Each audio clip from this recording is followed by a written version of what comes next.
Hello, it's Ismail here, and I'm going to be doing the bird scene monologue from Victorious. Right. It was 1934 when my wife left me alone. Living in the prairie was a dreary existence. No telephone, no radio. Just one large, majestic bird with whom I shared my feelings. One day when I was feeling alone, I said to him, "Oh, bird, you can fly miles from this lonely place, as you say. Why?"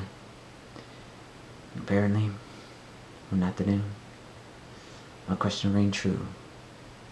The bird left, and so went my spirit.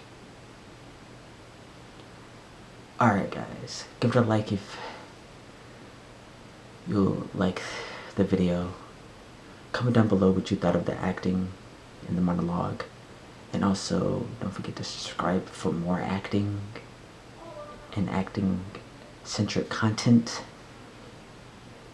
And stay connected to me. My social medias, Instagram and Twitter at Ismail. Link in the description down below. Alright, bye.